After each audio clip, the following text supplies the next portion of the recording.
Hello hi అండి.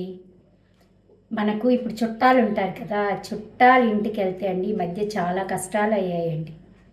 ఏంటో చెప్పమంటారా? ఒకప్పుడు ఏంటంటే అతిథి దేవోభవ అని అతిథులకు వాళ్ళకి ఇష్టమైనవి ఫ్రెష్వి బాగా వండి పెట్టి వాళ్ళను బాగా చూసుకునేవాళ్ళు. వాళ్ళకి కావాల్సిన అవసరాలన్నీ అరేంజ్మెంట్స్ అన్నీ చేసి వాళ్ళని మర్యాదగా చూసేవాళ్ళండి. కానీ ఇప్పటి రోజుల్లో ఎలా ఉంటుందో తెలుసా అండి? ఏదో ఒకటండి బజార్ నుంచి తెప్పించేస్తారు. లేదా వాళ్ళకు అడ్జస్ట్ అవ్వమంటారు. మనకి ఏసీ ఉండదు, ఈ రోజుల్లో ఏసీలు కంపల్సరీ. ఇంకా ఫుడ్ విషయానికి వస్తే అండి చాలా ఘోరం అండి ఫుడ్ విషయం. వాళ్ళు ఇప్పుడు ఫర్ ఎగ్జాంపుల్ మనము మార్నింగ్ వెళ్ళామనుకోండి, ఎక్కువ ఎక్కువ అన్నాలు వండేస్తారండి. కూరలు, పప్పులు, అన్నాలు, ఏవో స్వీట్స్ అవి ఇవి వండేస్తారు. అవి మనం చచ్చినట్టు తినాలి, అవి మిగల్చకూడదు. ప్లేట్లో వేవి మిగిల్చకూడదు. అది ఎట్లా కుక్ చేసినా మనం కంపల్సరీగా తినాలి. తినకపోతే బలవంతంగా మన చేత తినిపిస్తారండి. మన మీద ప్రేమతో కాదండి అది తినిపించేది. ఆ తినిపించేది వాళ్ళ ఐటమ్స్ వేస్ట్ కాకుండా తినిపిస్తారండి. ఆ ఐటమ్స్ తినకపోతే వాళ్ళకి ఎంత కోపం వచ్చేస్తుందో, ఎంత బ్యాడ్ అంటే మనం ఇంకప్పుడు మనం అంత బ్యాడ్ అనమాట. పోనీలే సహించలేదు, పోనీలే తినలేదు, పోనీలే వస్తువులు పోతే పోయినాయి అని అనుకోరండి. బలవంతంగా మన చేతి తినిపించేస్తారు. అది తినలేక మనం చచ్చిపోవాలి. నాకు అందుకనే అండి దాదాపుగా చాలా వరకు అవాయిడ్ చేస్తున్నాను నేను. ఆ బలవంతపు తిండ్లు తినలేనండి నేను, నా వల్ల అస్సలు కాదు. అసలు వాళ్ళు వండారని మనం తినాలి, కంపల్సరీగా తినాలి. అది వేస్ట్ పోకూడదు, అది పడేయకూడదు. పొద్దున అన్నం మిగిలిందనుకో, సాయంత్రానికి ఏదో ఒకటి చేసి దాన్ని వేడి చేసి, సాంబార్ అయితే సాంబార్ వేడి చేసి, కూర అయితే కూర వేడి చేసి, అన్నం అయితే అన్నం వేడి చేసి మనకు పెడతారు. మనం చచ్చినట్టు తినాలి. తినకపోతే ఒప్పుకోరు. మళ్ళీ టిఫిన్స్ పెట్టరండి అట. టిఫిన్స్ మనం ఎట్టయినా తినేస్తాం కదా, అవి పెట్టరు. వాళ్ళు వండారు కాబట్టి మనం ఖచ్చితంగా తినాలి. తినకపోతే గొడవలు, కోపం, ఇలా ఉంటుందండి. ఎక్కడికైనా వెళ్తే అసలు ఎందుకు వెళ్ళామా దేవుడా అనిపిస్తుంది నాకు ఒక్కసారి. అక్కడ మాటలు, ఇప్పుడు పిల్లల విషయాలు కూడా అండి, చిన్నపిల్లల్ని ఇప్పుడు పెంచుతాం కదా, ప్రతి ఒక్కరండి ఒక్కరు ఇంకొకరు పిల్లల్ని కామెంట్ చేయడమే పని. ఏందా పెంపకము, ఆ పిల్లోడిది ఏంది అలా ఉంది, వాడేంది మాటిండు, వాడికి చదివే రాదట, వాడు ఏం చేయడట, వాడు మొద్దు. నీకు అవసరమా? వాళ్ళ మొద్దులైతే వాళ్ళ అమ్మ నాన్నకు బాధ భరిచ్చేది వాళ్ళ అమ్మ నాన్న. ఇది ఒక ఫ్యాషన్ అయిపోయిందండి ఇప్పుడు.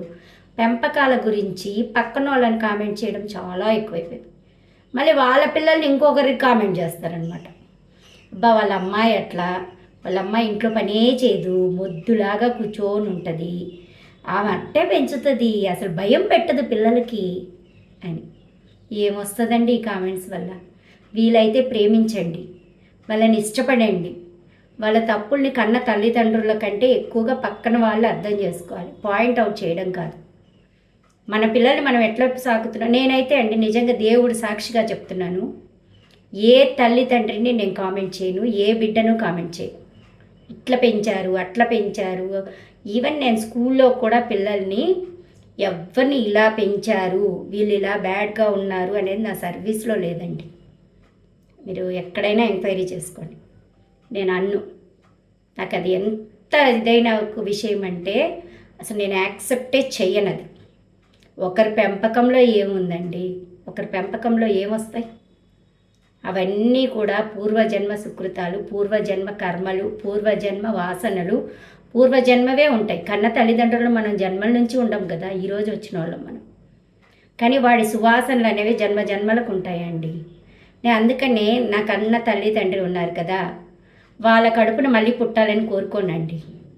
అలాగే నాకు ఎవరైనా మంచి చేస్తే చచ్చి వాళ్ళ కడుపున పుట్టాలని అనుకోనండి. నాకు మంచి చేసిన వాళ్ళకి ఇంకా జన్మ ఉండకూడదు, వాళ్ళు మోక్షం రావాలని కోరుకుంటా.